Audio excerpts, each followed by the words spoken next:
আজ আমরা জানব সুদ কত বড় গুনাহ। আমাদের সমাজের মানুষ এখন সুদ খাওয়াকে গুনাহ মনে করে না, এটা মনে করে এটা ইন্টারেস্ট। সুদ কত বড় গুনাহ এই ব্যাপারে আজ আমরা জানবো ইনশাআল্লাহ। আল্লাহ তাবারাকা ওয়া তাআলা কালামুল্লাহ শরীফের মধ্যে ফরমান, ইয়া আইয়ুহাল্লাযীনা আমানুত্তাকুল্লাহা ওয়া যারু মা বাকিয়া মিনার রিবা ইন কুনতুম মুমিনিন ফাইল্লাম তাফআলু ফাআযানু বিহারবিম মিনাল্লাহি ওয়া রাসূলিহি।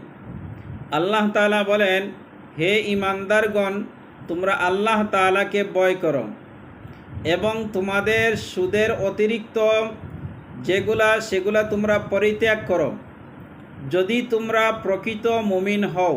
ইন কুনতুম মুমিনিন, যদি তোমরা মুমিন হও।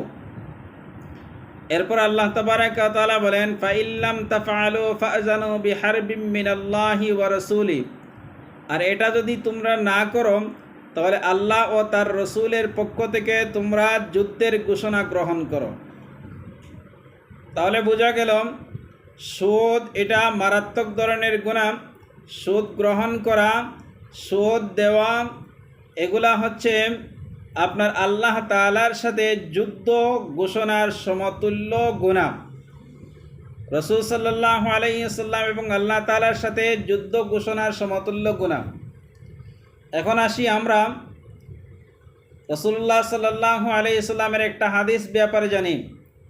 আন জাবিরিন রাদিয়াল্লাহু তাআলা আনহু قال لعن رسول الله صلى الله عليه وسلم آكل الربا وموكله وكاتبه وشاهديه قال هم سواء। রাসূলুল্লাহ সাল্লাল্লাহু আলাইহি ওয়াসাল্লামের হাদিস। হযরতে জাবির রাদিয়াল্লাহু তাআলা ফরমান যে আল্লাহর রসুলের লানত যে ব্যক্তি সুদ দেয় এবং যে ব্যক্তি সুদ গ্রহণ করে এবং যে ব্যক্তি সুদের ব্যাপারে লেখাপড়া করে, লেখালেখি করে এবং যে দুই ব্যক্তি সুদের ব্যাপারে সাক্ষী থাকে, এদের উপরে আল্লাহর রসুলের লানত।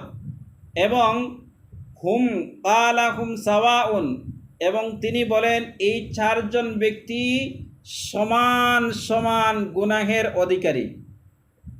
তাহলে এখন আসুন, আমাদের বাংলাদেশে যে ব্যাংকিং সিস্টেম, বাংলাদেশে নয় শুধু সমস্ত পৃথিবীর মধ্যে যে ব্যাংকিং সিস্টেম আছে, প্রত্যেকটা ব্যাংকের মধ্যে সুদের লেনদেন হয়। এমন কোনো ব্যাংক নেই যে ব্যাংকের মধ্যে সুদের লেনদেন হয় না। প্রত্যেকটা ব্যাংকে সুদের লেনদেন হয়। তাহলে যারা সুদ দেয় তারাও গুনাহগার, যারা সুদ নেয় তারাও গুনাহগার, যারা সুদের লেখালেখি করে তারাও গুনাহগার, যারা সুদের ব্যাপারে সাক্ষী থাকে তারাও গুনাহগার। তাহলে আসুন, যারা ব্যাংকের মধ্যে চাকরি করে এরা তো সুদের লেখালেখি করে, এরাও হুবহু সমপরিমাণ গুনাহগার। তাহলে ব্যাংকের মধ্যে যারা চাকরি করে এদের টাকা মোটেও হালাল নয়। এদের ব্যাংকের চাকরির টাকা ব্যতীত যদি অন্য কোনো টাকা থাকে তাহলে সেগুলা হালাল হবে। আর ব্যাংকের চাকরির টাকা এগুলা মোটেও হালাল নয়, এগুলা সুদের মধ্যে শামিল। তাহলে ব্যাংকের মধ্যে চাকরি করা এটা আসলে কিতা নয়, বৈধ কোনো চাকরি নয়, এটা হচ্ছে অবৈধ একটা চাকরি।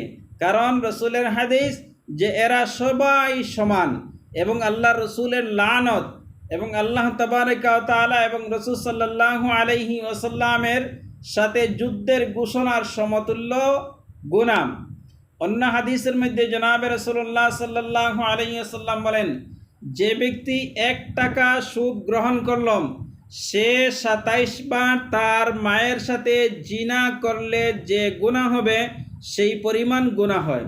তাহলে আমরা 1 টাকা নয়, শত শত হাজার হাজার লক্ষ লক্ষ কোটি কোটি টাকা সুদের টাকা মানুষ গ্রহণ করতেছে।